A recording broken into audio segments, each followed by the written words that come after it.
Good evening, everybody, and welcome to another edition of Inside the Pigskin. My name is Scott Morganroth, the Motor City Madmouth. Before I introduce the crew, I want to finally say it's out, my book. And that happens to be Lessons from the Microphone, available on Amazon. So it's been a long time getting that together, and now we can put it out there, and hopefully everybody can benefit by it. And now I want to introduce my crew, George Eichhorn. Welcome back, George. Oh, great being here tonight, guys. And we have Travis Sherlock Holmes. Thank you for having me. And we have Bo wants to talk, and Bo will get a chance to talk. Fair enough. Good to see you guys. I have my Chris Berman hat on tonight. No, kidding. Kale Lombardia loves to talk college football. He'll do that and then some. Good to be here, guys. And we have our coach, Coach John Bonamago. Great to be here. And last but not least, Mel Farr Jr. Glad to have you, Coach. Hello, guys. All right, well, we have a pretty busy agenda today, and boy, it's a very expensive one to start it out. Jimbofisher, let's talk about his buyout at Texas A&M. As you've heard by now, he was fired by the Texas A&M Aggies, was $76.8 million buyout. A.k.a. bobbybonilla. He's going to get $26,301 a day for not doing anything. He's going to get payments within 60 days of $19.4 million, within 120 days, $7.2 million, and then from 2025 to 2031, $7.27 million, and he gets paid, and he could still get another job. Tell you, George, not bad money if you can get it. Oh, man. Those numbers are staggering, Scott. I mean, $76 million buyout. Oh, think the things that he could do. But, he's probably one that will be looking, obviously, for another job. He's not going to go, out to pasture, as they say. I was a little surprised. I mean, I know that coaches take the blame for so much that goes wrong on any team, especially in college football. But boy, oh boy, that is a hell of a lot of money that you're not paying him. Or, well, you're paying him, but you're not going to get any services rendered from him. So I was a little bit surprised by it, but I guess I shouldn't be because, coaches are hired and fired so fast nowadays. It just keeps going on and on and on. Let me tell you, in the state of Texas, oil money and a lot of wealthy boosters can certainly help you take care of that bill. Right, Travis Holmes? You literally took the words out of my mouth. I mean, that's legit. That's the point. Who's hurt by this situation? Like, he's balling out of control. Jimbo's balling out of control. At the university, they're fine. I mean, most of these contracts, even when they're millions and millions of dollars, the actual cost that the school's paying, you're just talking six figures probably. And even Nick Saban, it was only like $300,000 is what the actual school's paying. So you're not talking big money. They took a shot in the dark and it didn't work. And there's basically going to be a GoFundMe for all these millionaires and billionaires. And they'll be like, all right, we're going to do it again. Let's see who we can get this go around. In the meantime, there's not enough money to pay the kids. All right, Bo. Yeah, I'm just wondering where the sign-up sheet to flame out and get $76 million is, because I will be first in line. I'll wait in however long it is. Man, that's quite the buyout. But I mean, if the NFL is any indication, they don't care about paying coaches to not coach. Right, that's true. All right, Carol Lombardi, you love college. A couple of weeks ago, Texas Aggie gave the school $160 million. I think it was a week or so ago. So I think that probably was part of the buyout, and then get another coach. But I think they're damn fools if they pay anybody that kind of money again. Oh, Coach Bono, I know you're retired, but my goodness, I'm sure you wish you had that kind of coin. Yeah. Well, I mean, it's a leverage game. I think, I don't. You never feel the saying is you never feel bad for the head coach, right? Who you feel bad for are the staff, all the underlings, the guys that now have to go, whose contracts probably run through June. And, have to pack up and try to find work elsewhere, and so, that's who really suffers in this. And then, but I mean, I thought when he got that deal, I thought it was a little bit steep, especially since, he was however many years away removed from, Florida State actually being good. You know what I mean? The wheels were starting to fall off at Florida State, towards the end of Jimbo's tenure, and kind of the word on the street was he got out of there just in the nick of time. And they went from bad to worse, and now Norvell, whose name is going to be, really high up there on the on the coaching carousel, has finally gotten them back to where they're what we're accustomed to seeing in a Florida State football program. So I certainly don't feel bad for Jimbo. That's great for him. A&M's one of those places they have it. Trust me, before they made the decision to fire him, they knew that they were going to have the money that it would take to allow him to walk, and whatever it's going to take to go and find the next coach, because they're not going to, A&M can't just go hire an unknown or an unproven guy. They've got to go now they got to go get a legitimate guy, and there's going to be a price tag for that. So see what happens. No. A&M is they are delusional. They're not really dealing with reality. A&M, although they have a lot of money, it's not a great job, I don't believe. And they're talking about the guy from Oregon coming down there. Oregon's a better job than an A&M job. When they hired Jimbo Fisher was about to get fired, not too far from getting fired at Florida State. So A&M actually saved him. And then the LSU job became available, and there was talk that he might go to LSU, so they felt the need to go in there and give him some more money.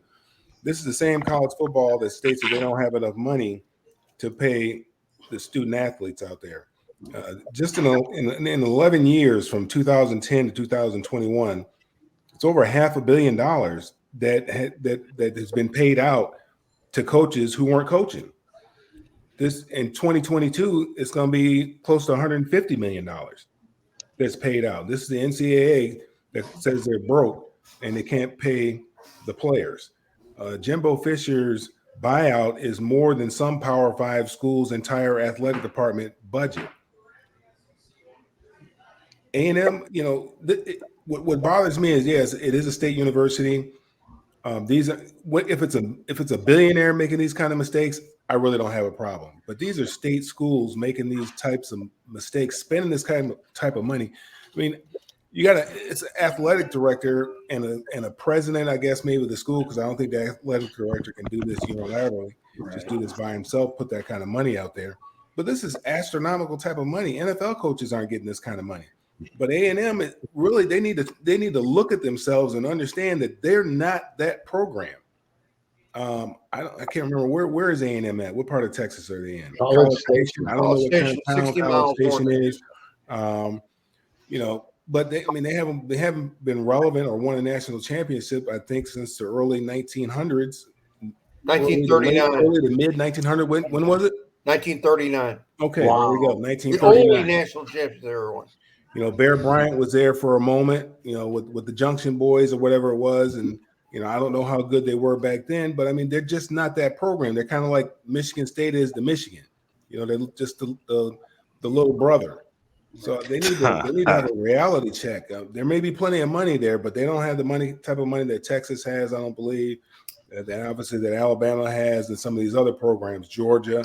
They should have stayed in the Big 12. That probably would have been better for them. But when they came over to the SEC, this is big boy football, big boy football, and they're kind of getting a taste of it. All right. Number one, I read today, Dan Lanning of Oregon isn't going anywhere. Number two, if philknight has anything to say about it, he's going to make sure there's plenty of money there as well. So, and Deion Sanders staying at Colorado, and I know there's been talk about it there. So let me just point out before we go any further that Inside the Pigskin It's being broadcast around the world. The audio version of Inside the Pigskin can be heard on iHeartRadio, Apple, Spotify, Google, wherever you get your podcast. Please hit the red subscribe button on YouTube, South Florida Tribune. You know- We're looking for more subscribers. Please also comment, like, and share the broadcast. Want to be a guest? No problem. Participate in the chat room or send your topic ideas to southfloridatribune@gmail.com. If you want to advertise cost efficiently, call me at 954-304-4941. We broadcast live on Facebook, LinkedIn, Twitter, and YouTube. Our website, www.southfloridatribune.com, Twitter/X @Tribune South. Candy Edling is behind the scenes.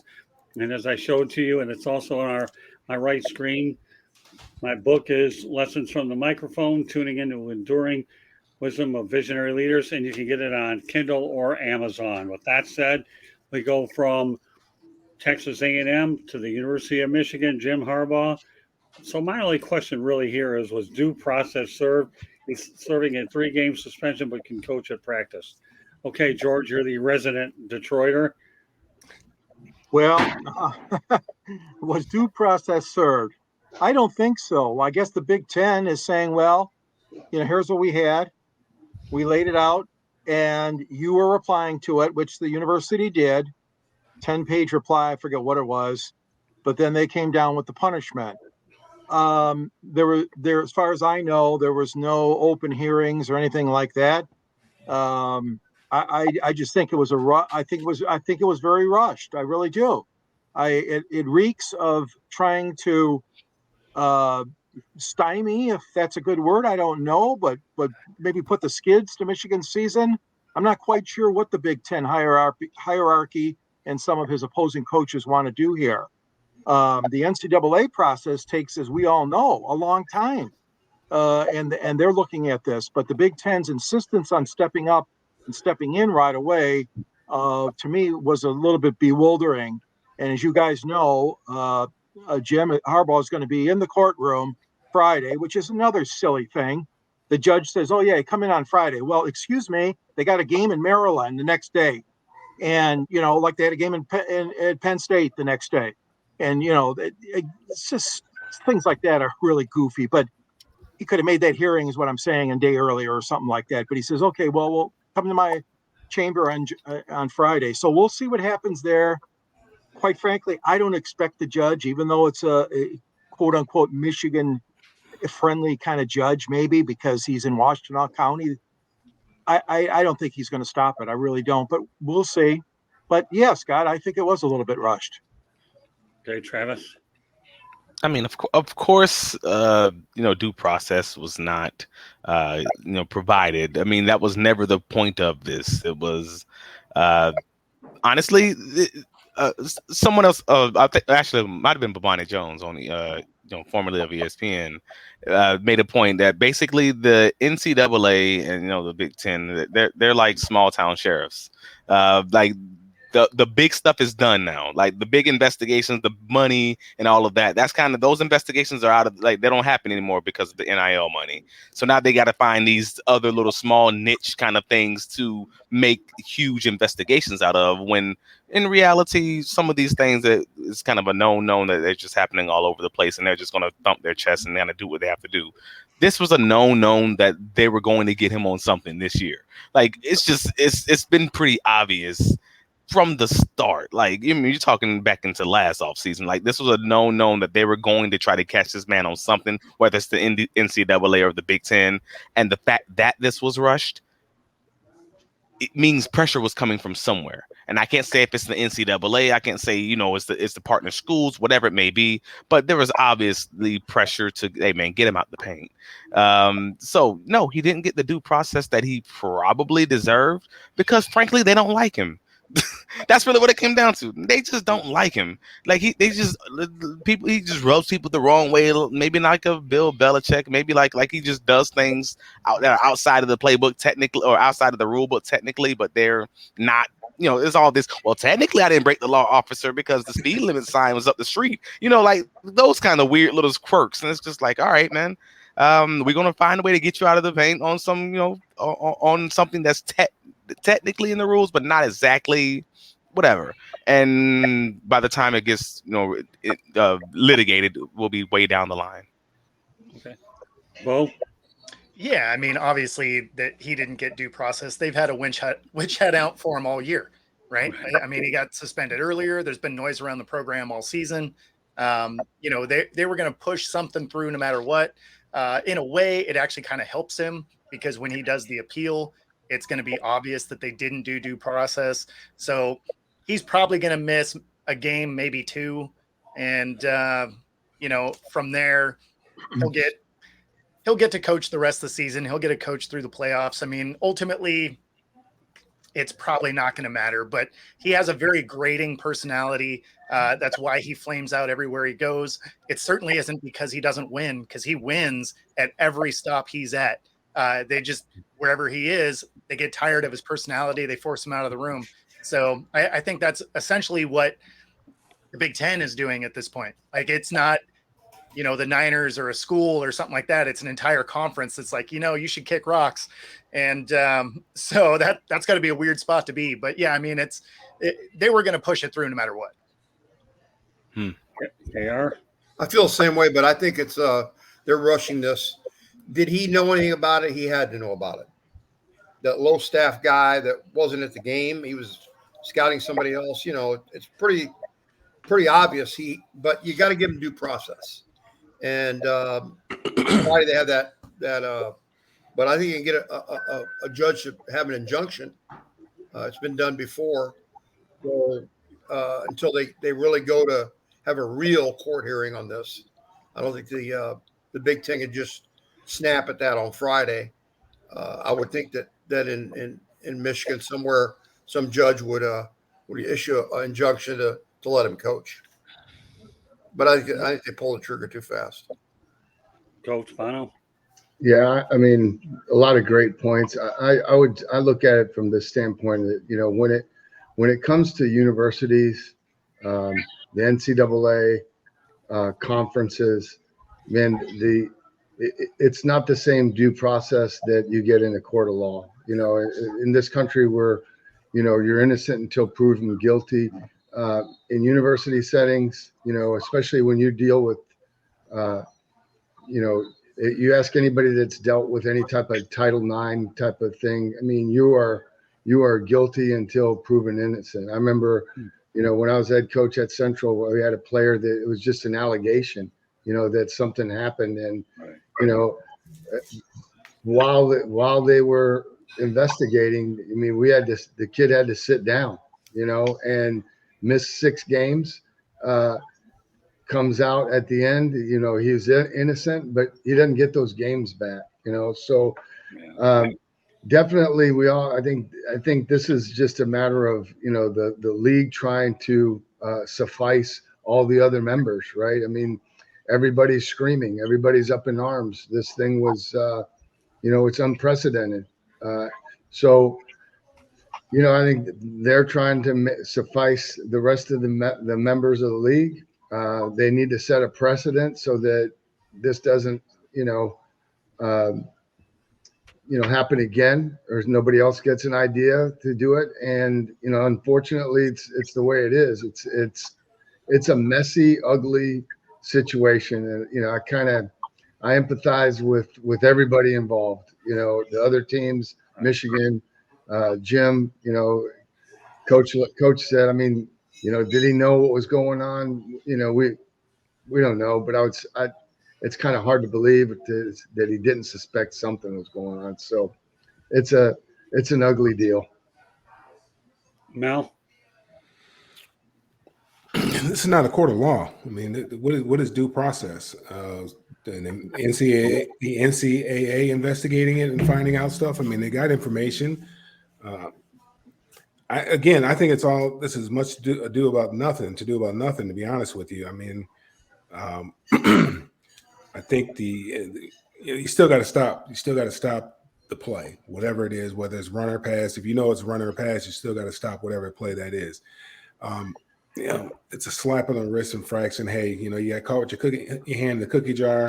All right, don't do that no more. Let's move on and let's just keep it going. So, I really don't understand what due process is. Now, what due process is in this particular case. I mean, they're not going to go to court. The NCAA is the one's going to make the decision, or the Big Ten is going to be the one to make a decision. They made a decision. Really, the decision is somewhat a slap on the wrist. He gets to coach all week, and he just can't be on the sidelines during the games. Now, does that mean he can't be on the telephone contacting somebody up in the booth? I don't know. But we know he just can't be on the sidelines during the games. And maybe something that galvanizes the team, and they're able to rally around, and who knows how far this will take them. Yeah, you know what? Every one of y'all make great points. Here's the thing. Bo makes I like the word witch hunt. Two, they're trying to make an example out of them, and they're doing that. Now, the one thing that could really stick it to all those, everybody in the Big Ten, would be, number one, he's already beaten Penn State at their place, winning against Maryland. But just imagine this. If for some reason Harbaugh does not coach against Ohio State, but they beat Ohio State anywhere, the punishment's been served. What have you proved? Okay. So I don't feel due process was served, but obviously, like all you guys have pointed out, to me, it's more of a matter of trying to go out there and, let's face reality. As I said, make an example out of this guy. But you know what? He goes on record saying that Michigan can be America's team because they're all, this guy plays chess better than anybody I've ever seen anybody play. Yeah. I mean, he can spin it anyway. He knows the chess game better than anybody. Come after me all you want. But if for some reason or another they win these 3 games, what's the Big Ten going to say next? Can't do anything. You got what you wanted. You still couldn't beat them. Go figure. So, all right. Well, you know what? We do have some NFL news today, and that's it. Buffalo Bills fired offensive coordinator Ken Dorsey. Joebrady will take over as the interim offensive coordinator. The moves come after a 24-22 loss to Denver. The team falls to 5-5. It looks like Josh Allen is regressing. The Bills had the ball only 22 minutes on offense and 4 turnovers. So how accountable should head coach Sean McDermott be? Okay, George, we'll start off with you. Well, he does have to be accountable. I mean, he's the head coach, and it looks like they're looking for a scapegoat. I mean, the halfway point of the season, obviously management, ownership is not very happy with what's going on in Buffalo right now. Obviously, they were one of the teams that were, along with a couple others, the Chiefs and the Bengals. They're looking to be a playoff and a nice playoff run like they usually do. But I'll tell you what, they're making too many turnovers. So you look on the field and you say, what's going on wrong here? It all started back at training camp when they had the tension amongst themselves and the players at training camp. And now I think that, I think the head coach has to be accountable. Did Dorsey deserve it? I don't think so. I mean, I don't know. I'm not there to see it firsthand, but I really think that they're grasping for straws at this point, obviously looking for a scapegoat. What do you think, Travis? This is a wild thing. I mean, it was a known that someone was going to get fired. Honestly, just because of the way that the NFL works, I assumed it was going to be someone lower on the totem pole, some assistant somewhere, or special teams coordinator. No offense, I know we love special teams. I'm just saying that was my 12 guys on the field. That was my initial knee-jerk reaction. Hey, I spent a good hour in Bill's Mafia Twitter spaces last night. Like, it was my entertainment just listening to them just melt down. So I'm hearing everything from the people closest to this, and it was just great. But in reference to this, in reference to this specifically, it's wild because McDermott made himself the defensive coordinator. Then they end up blitzing on 2 plays, getting a deep pass interference to basically essentially give the game away. If this play doesn't happen, he still has a job, right? Like, this is a weird thing. And then he fires the offensive coordinator, who's they haven't been doing as good as they originally did the first 5 weeks of the season, but they're still like 8th in point score as a team. Like, they're 8th in point score in top 5 in literally every DVOA I can find. I'm like, wait, what? That's who you fired? I don't have an answer for that. They were first in success rate. I mean, but again, Dorsey had his issues. Like, he was super aggressive on coming out of the goal line. He was super conservative in the middle of the field once they got away from those, when they're entering field goal range. Every offensive coordinator has their issues, has some things that they can work on. Like, but we're in the middle of a small struggle, we'll call it a small scenario, a small issue with their offense over a few weeks trying to get right while their defense is going through some changes. That's not fireable. That's not close to fireable. It was wild, and I really pray and hope that the Jaguars call him immediately. And hey, man, hire him as an offensive water boy assistant. I don't care, something. Please get him on staff. Okay. What do you think, Bob? I just like that Travis is bringing marshmallows to this dumpster fire. Like he's like, I am here for it. Yeah, I mean, them firing him, like, that's a scapegoat action for sure. That's to basically direct attention away from McDermott, because, I mean, there was no way that this is his fault. The fact that Allen is leading the league in interceptions, as far as I know, the offensive coordinator doesn't throw the ball, right? I'm pretty sure that's the quarterback making bad decisions. So I don't really see how your OC gets fired for that. Outside of that, to Travis's point, is they're top in the league in scoring points. I think Josh Allen actually has thrown the most touchdowns. So, it's not that the offense hasn't been effective. They've just turned the ball over a lot. And, coaches can only do so much if the players don't execute. So, I feel like that was just kind of a weird firing, but you knew someone was getting fired after the way they melted down. Okay. KR? I agree. They use him as a scapegoat. They bring in Joe Brady, who got fired in Carolina. And he did a great job at LSU. There's no doubt about that. But with Joe Barrow. So it's just one of those things. You got to have a scapegoat, and McDermott can't fire himself. And let's face it, Buffalo's, they thought they were going to be in the Super Bowl, and they look like they're going to be. Coach? Man, this is I've never been a fan of in-season firings. I really think that's like the absolute last resort. I mean, if it's a conduct thing, that's different, but I always ask the question, okay, how's this going to make you better? How's this make you better? Demote the guy, keep him in the building, though. It's still an asset for you, and move forward. But it is definitely, it's a knee-jerk reaction. It's somebody's listening to, somebody's in on that Twitter feed and hearing all the outside noise, and you're reacting to that. And I mean, look, I've been a head coach. The worst thing in the world is having to fire somebody, and I always felt like, as a head coach, if I had to let somebody go, then somewhere along the line, I failed. I didn't give him the help he needed. I didn't give him the feedback. I didn't intervene. I always looked at it from the standpoint of, where did I let this individual down? How did I fail him in order to lead to that? So I just don't like it. I don't like the in-season stuff. I think, man, the better thing is to, stick with your people, because now what happens, everybody in that building's looking around and saying, well, who's next? Who's going to be next? And if we don't get this fixed, then we're all going to be gone. And now you start, you can't coach scared. You can't coach worried about your job. It's just not a good situation. And,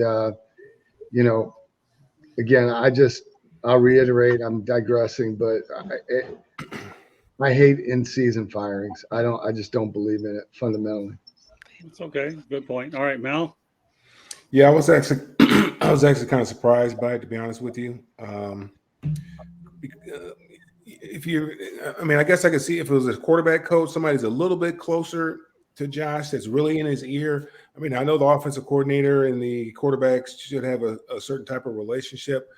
But this time of year, I was very surprised because offense didn't necessarily. I mean, yeah, they turned the ball over.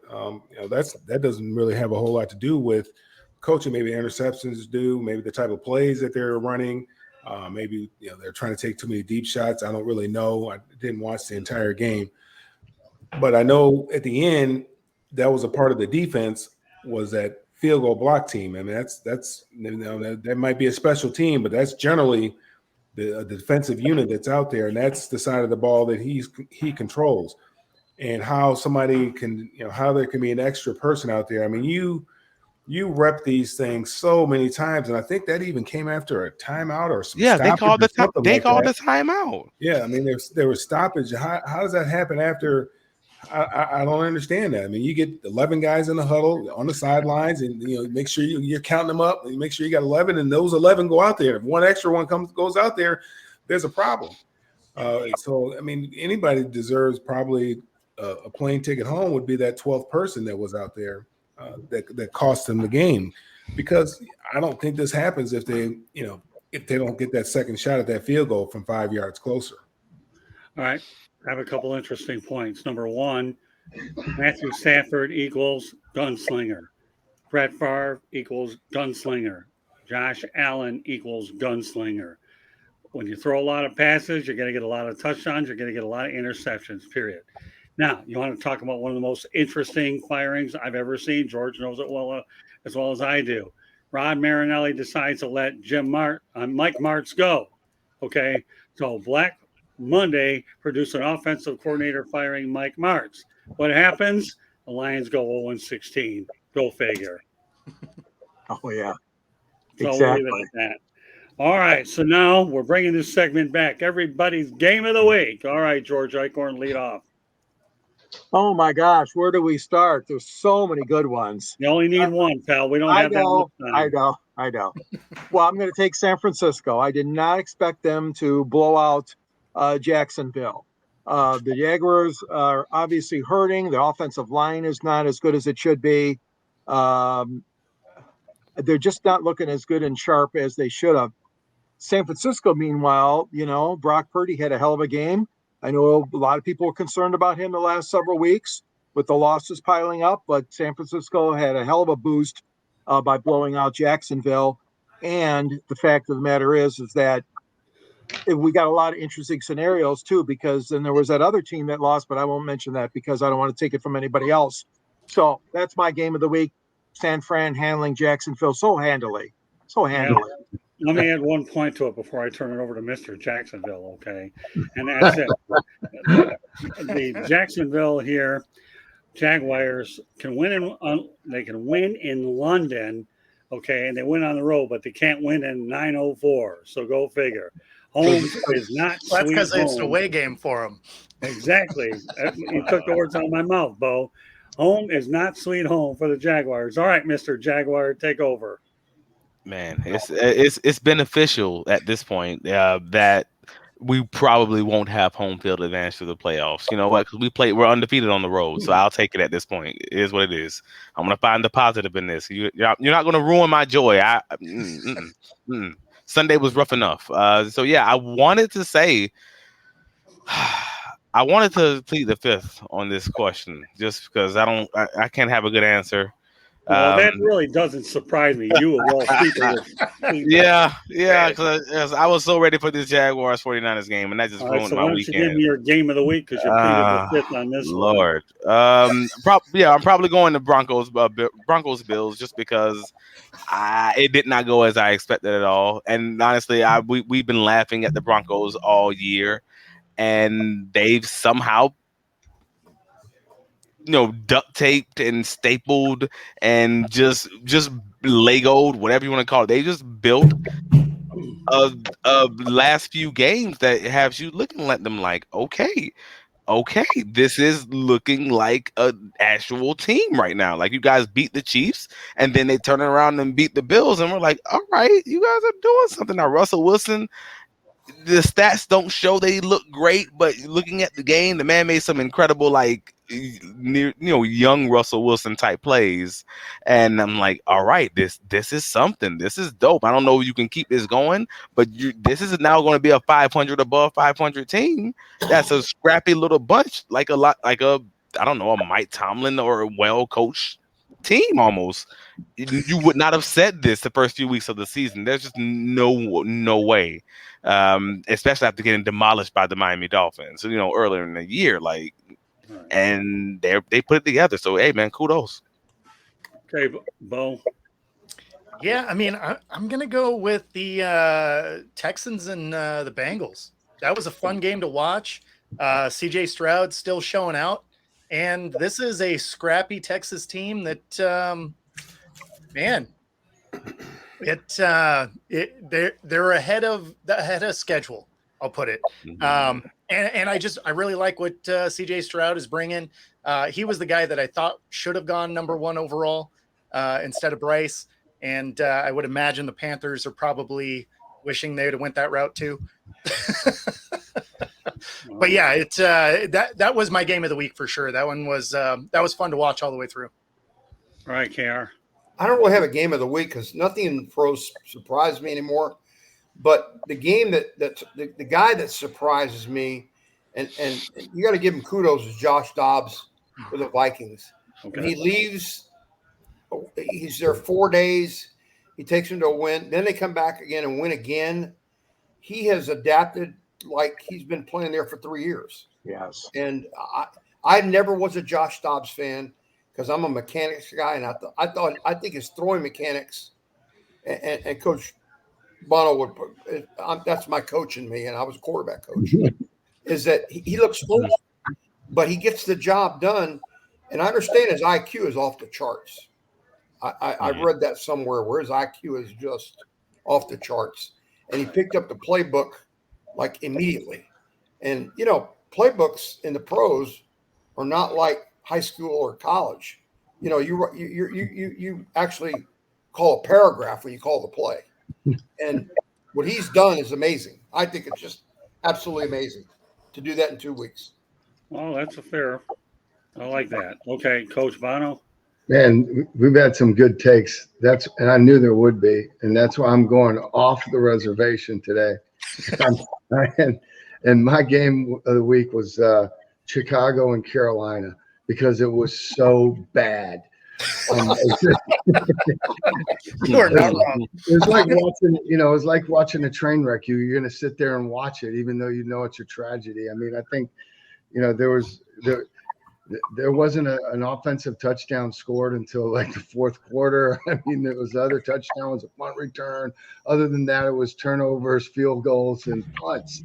And it just looked like really bad football. I mean, it was just, but it was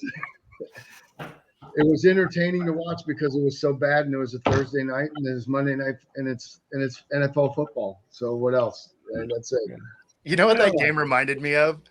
Remember the old program, Football Follies? That was 3 hours of that program. Yeah.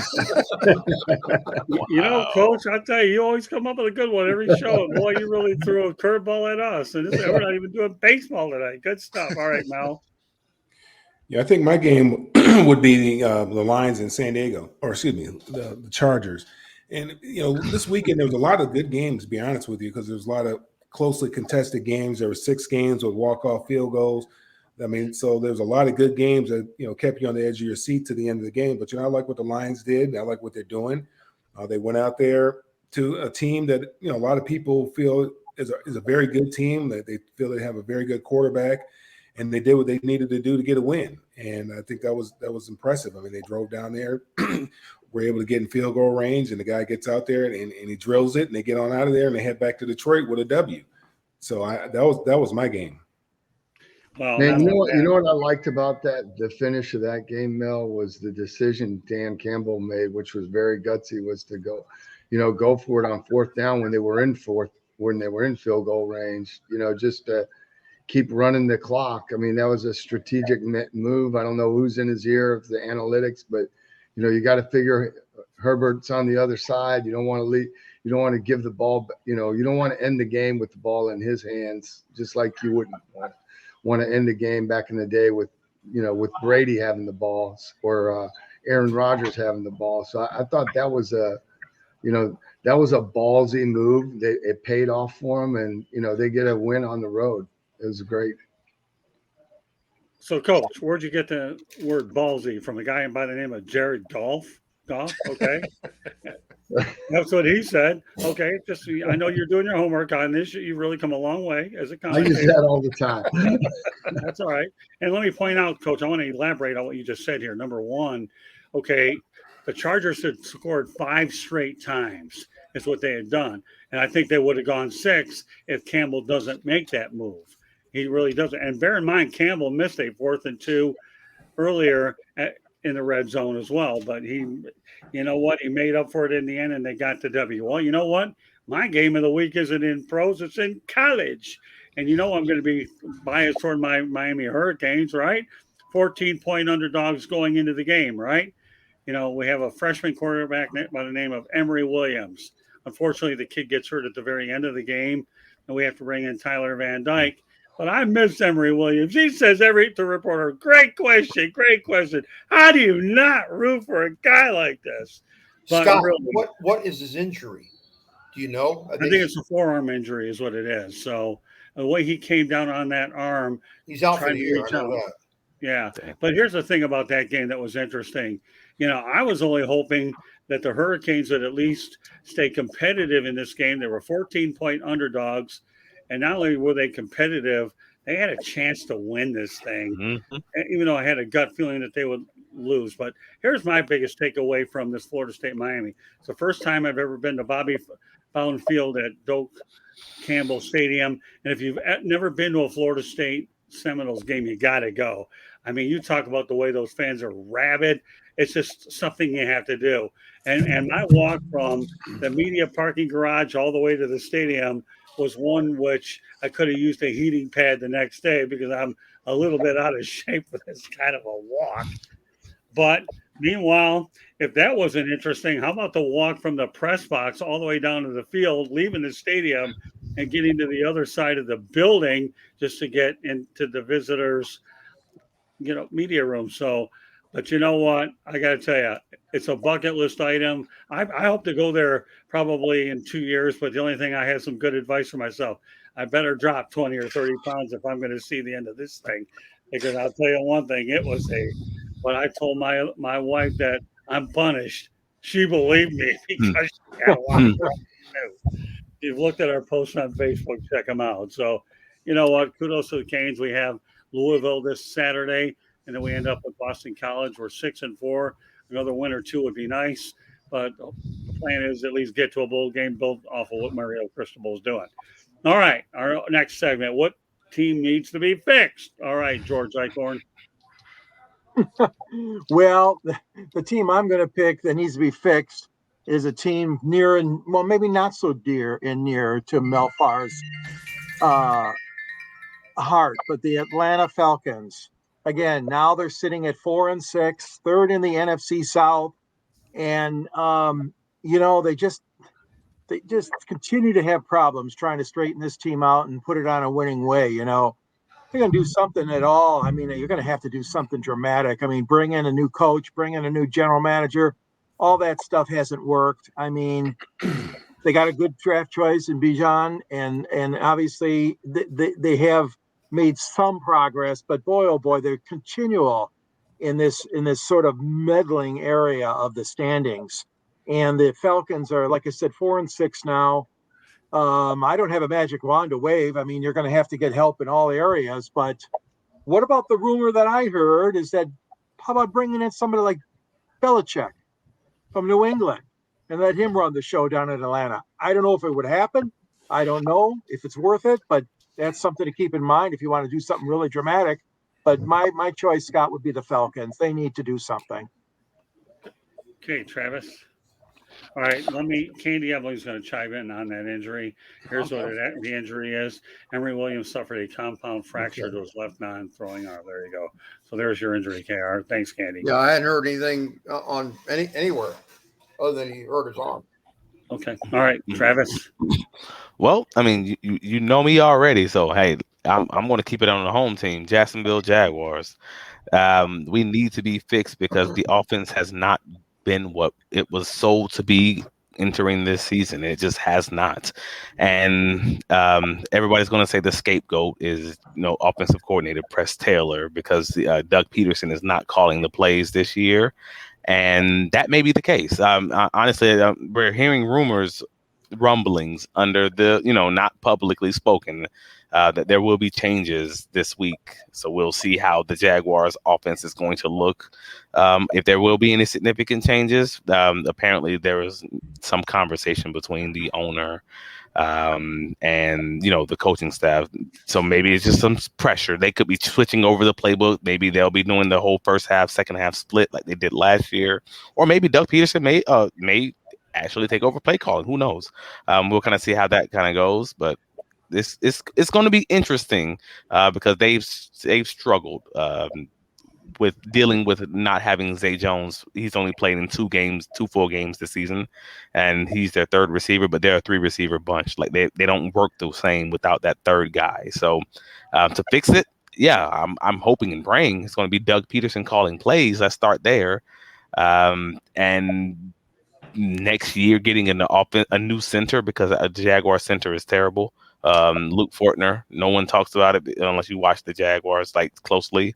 They get pressure up the middle all day, and those are our biggest two issues that are making our pretty solid quarterback, if not generational quarterback, look very, very mediocre because he can't play with that pressure in his face. Okay, all right, Bo.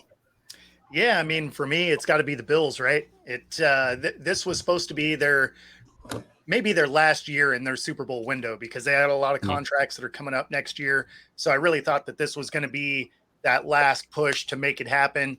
And it's really starting to look like last year was their last solid year in that Super Bowl window. It's if the playoffs started today, they'd be on the outside looking in. There's just so much wrong, especially, like we talked about a little bit earlier, the amazing amount of turnovers that they have. They've had at least 2 games with 4 or more turnovers. So, it's there's so much going wrong. It's interesting that was the coach that got fired, because it's not like the defense has played consistent either. So, the Bills, if they want to have any hope of getting anywhere this year, they need to turn it around this week. KR? I'm going to go with the hometown Bucks. They got to fix their offensive line. I don't think Mayfield's a bad quarterback. I think he's pretty good. I think they've got a really good running back in Rachaad White, but he's got to have a little bit of area to run, and their offensive line just doesn't block anybody. Mayfield's, I hope he has good life insurance, because he's going to get killed. And their secondary, I think last week they showed that, I don't know if you can't play zone, how in the hell are you going to play man? And they keep saying we're better in man coverage than we are in zone coverage. I coach high school. It's easier to teach zone than it is man. And these guys look lost in zone. So I'm blaming Bowles on that. If I was a secondary coach last week, you better kept every knife and gun away from me at the end of that game, because I may have done it. That was horrible. Now this week they look pretty good, but and I'm not a big Bucks fan. I watch them, but I'm an old guy. I'm a Baltimore Colt fan. They're not even around anymore.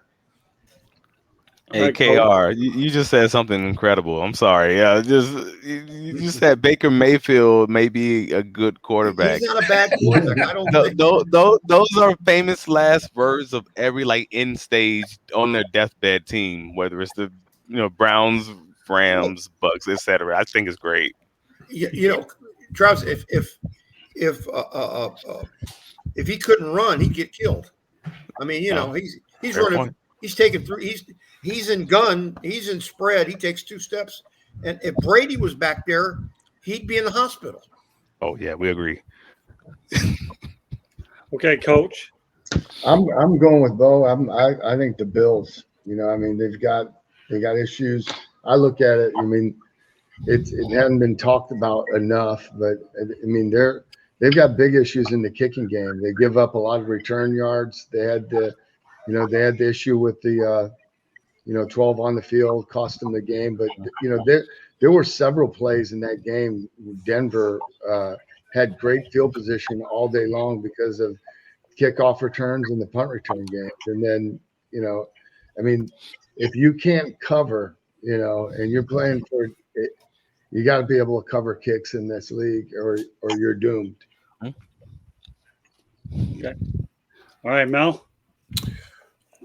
Well, I think the obvious team is, the New York Jets. They haven't been able to score a touchdown in the last 2 or 3 weeks. That's something they have to be able to do. The defense is playing lights out, keeps them in ball games. They had an opportunity to score. The quarterback, breaks a great run that just had, just the outside of his foot steps on the out of bounds line, and they still can't score from the 3-yard line or whatever it was. And that's for me, that would be very deflating if I was a defensive player. That'd be very frustrating for me. They've got to figure out a way to score a touchdown. And I'll be honest with you, the kid is playing a lot better at the position. I think they're doing things that he's capable of doing, getting the ball out of his hands. He's playing a lot better. Yeah, he did, throw some costly interceptions, but I think he's playing a little bit better. He's holding on to the ball sometimes a little bit too long, but I do think he's playing a little bit better, and he's giving them an opportunity to win. I think each week he's improving, and with Aaron Rodgers being there, I think that's doing nothing but helping him. But they got to figure out a way. They got to figure out a way to put the ball in the end zone. All right, team I'm going to go with is the Arizona Cardinals, and I'll tell you why I'm going with the Cardinals. Number one, they got Kyler Murray back, and boy, they look different. This kid here, when he's upright and he's on the field, he's fast and he can make plays with his legs, and they got James Conner back as well. So if the Cardinals can somehow, some way stay healthy, this team could get fixed a little bit quicker. If for no other reason, not what they had on the field, it's what they didn't have on the field. So, so I'll be curious to see how the Arizona Cardinals will go ahead and fare during the second half of the year now that Kyler Murray is under center. Of course, they sent Joshua Dobbs over to Minnesota with the intent that Kyler Murray was going to go ahead and come back. So watch out for the Arizona Cardinals. All right, I have one more topic we're all going to have some fun with, and I know we were and are. Okay, so Sunday night, Super Bowl Sunday. Well, maybe not quite in the United States, but Canada, yes. All right, we have the 110th Grey Cup with the Winnipeg Blue Bombers against the Montrallaouettes at 8 p.m. Don't know where you're going to find it, but anyways, you'll find it someplace. We find everything. So CBSSN, it's on TV. I've seen it. I've seen the Grey Cup every year for the last 20 years, I bet. All right, I know. If I understand correctly, in the United States, didn't CBS Sports Network buy the rights to the Canadian League? I think so. Yeah. Okay. Well, anyways, we have the Grey Cup, everybody. George Eichhorn. Who you got? Winnipeg, Montreal. Oh yeah. Put me on the spot. Don't worry. Montreal, there's other ones that we put on the spot like you, so don't worry about it. Both those cities need a winning team. Let's face it. I'm going to go with Montreal because I once visited that fair city, Montreal. Had a weekend there, and I love that city. It's got great history, and obviously they haven't won anything in hockey in a long time, as you guys might know. So I'm going to go with the Montreal Alouettes at 11-7, and Winnipeg is 14-4. So I'm going with the upset. I'll take Montreal. You don't have to worry about scores because I don't know how many people really know about these teams. Okay. No, I wouldn't want to punish it that bad. Maybe some of you know more than I do. All I know is there's no way we can talk about a football weekend as we approach Thanksgiving with the Grey Cup. Yes, that's my Canadian attitude. And my wife, every once in a while, knows I like to kid around about Canada, so she'll play the Canadian national anthem on YouTube for me. That's a little, you probably wonder why. In fact, I'll even take it a little step further. Over at one of my networking groups, they asked me what my favorite karaoke song was. And I said Hockey Night in Canada. And they laughed so hard they didn't know about it in these parts. All right, Travis, who you got?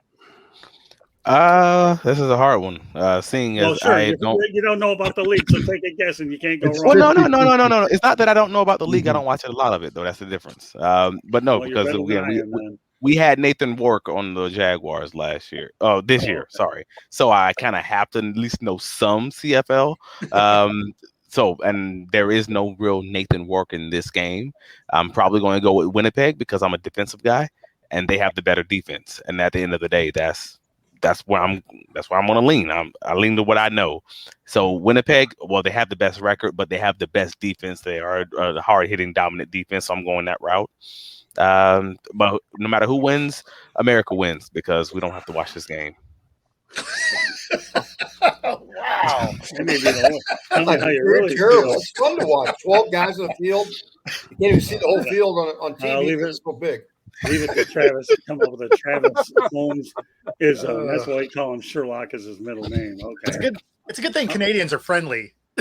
Yeah, friendly, eh? They'd have been at your door, man.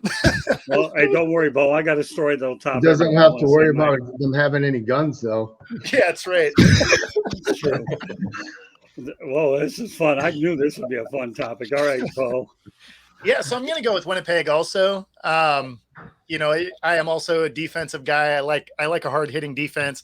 And when they played each other earlier in the year, Winnipeg won 47-17. So that wasn't particularly close. So yeah, I'll go with Winnipeg. I don't think it'll be quite that blowout, but yeah, I think they. I mean, they pretty much handled most teams by 10. So I'm going to go with Winnipeg. Yeah. All right, Carol Lombardi. I go You're with the probably Blue as far away Bombers. from Canada as anybody can be, right? Except I me. go with the Blue Bombers too. I watched a couple of games this summer. I didn't watch as much as I usually do. Y'all know the history of the Canadian Football League? Y'all know what it started as? Anybody know? It was a rugby league originally, Really? and they morphed it into somewhat American football with some changes. Obviously, when you can run the fade at the 3-yard line, you know that's the end zone goes forever. Which is we used to watch it as kids.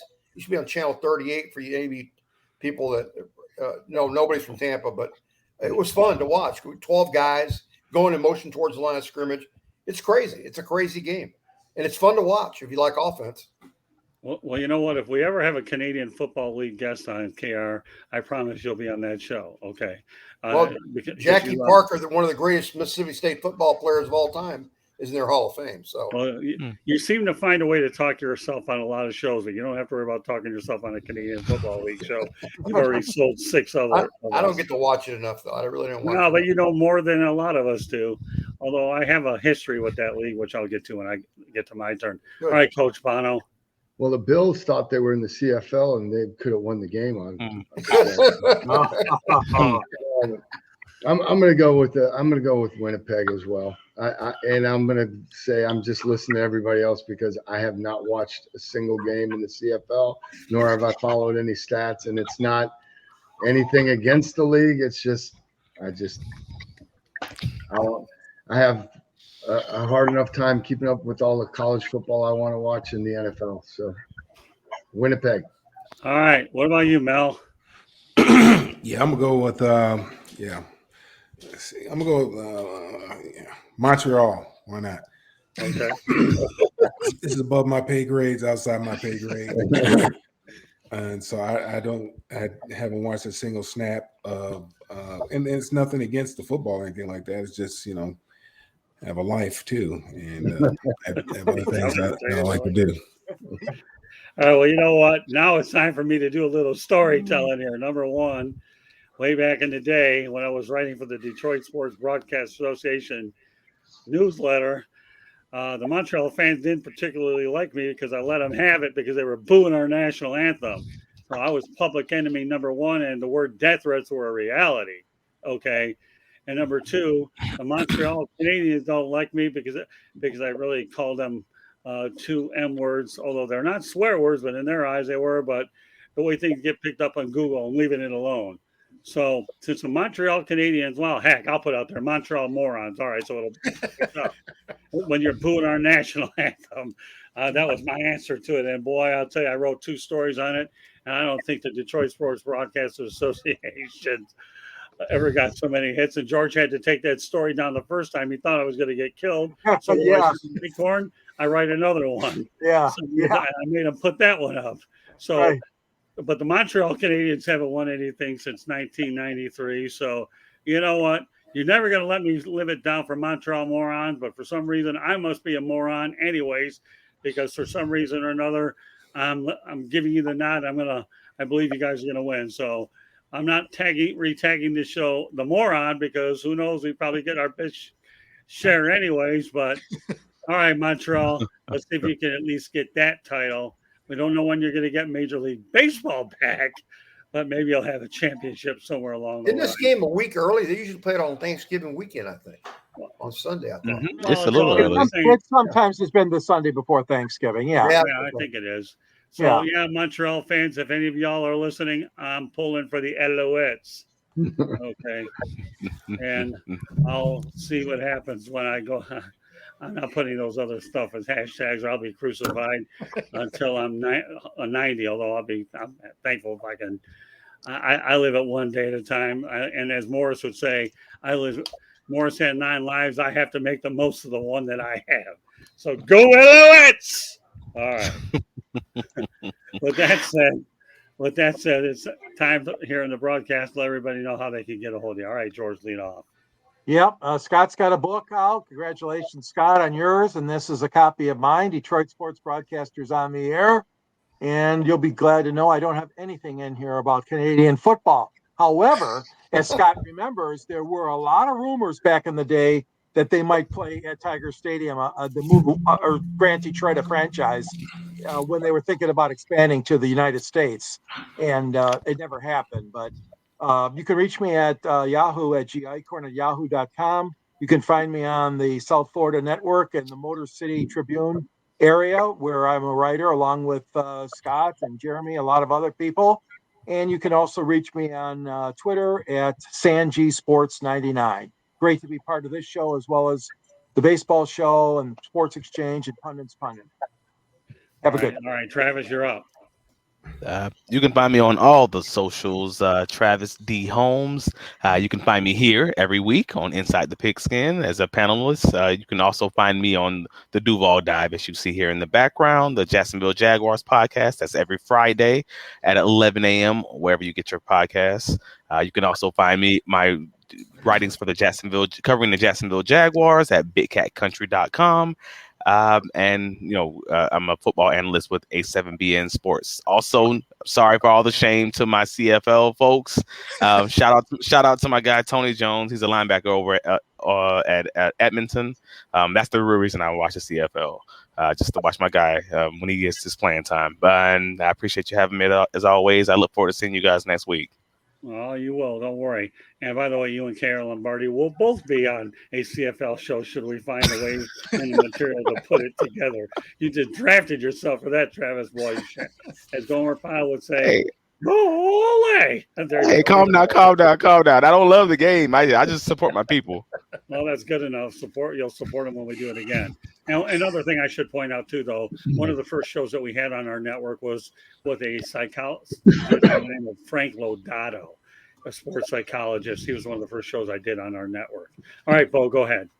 All right. Well, you can find me right here every Tuesday night, and of course on my channel at Football-Talk, on all the socials at Football Talk with Bo, and of course Roku TV on Thursday and Friday morning. Okay, Carrie Lombardi, you're probably the shortest one of the group. Yeah, Facebook. I'm not smart enough to write a book. No, but you're smart enough to be in one like you are this one, so that's good enough. All right, Coach Bono's also in it. Just everybody on this group is in here. I'm just like Coach. It's you're going to find me here or on LinkedIn, and that's it. All right, Mel. Find me on all the social media at Mel Farr Jr. and follow what we have going on for the youth at melfarr.org. All right. Well, one last time, Inside the Pigskin being broadcast around the world. The audio version of Inside the Pigskin can be heard on iHeartRadio, Apple, Spotify, Google, wherever you get your podcasts. Please hit the red subscribe button on YouTube, South Florida Tribune. We're always looking to add more subscribers. Please also comment, like, and share the broadcast. Want to be a guest? No problem. Participate in the chat room or send your topic ideas to southfloridatribune@gmail.com. If you want to advertise cost efficiently, give me a call at 954-304-4941. We broadcast live on Facebook, LinkedIn, Twitter, and YouTube. Our website is www.southfloridatribune.com, Twitter/X @Tribune South. Candy Ebling is behind the scenes or giving us crack information as she did about Emory Williams. My book is Lessons from the Microphone. You can get it on Amazon and Kindle. Tuning into the enduring wisdom at visionary leaders. I'm looking forward to getting this out to a lot of budding podcasts or just anybody looking to get the ins and outs of what our industry is all about. Meanwhile, great job by my crew. Appreciate all your contributions. And obviously, we'll be doing it. We'll have our Thanksgiving show next week. So on behalf of George Eichhorn, Travis, Sherlock Holmes, Football Talk with Bo Crouch, can always count on him, and KR Lombardi on Mr. College Football. Coach Bono is just Coach Bono. Okay, and Mel Farr is just Mel Farr. I'm Scott Morgan, Route to Motor City Madmouth. Thank you for joining us, and we will catch you the next time. Everybody have a great football weekend, and catch you next week. Bye now.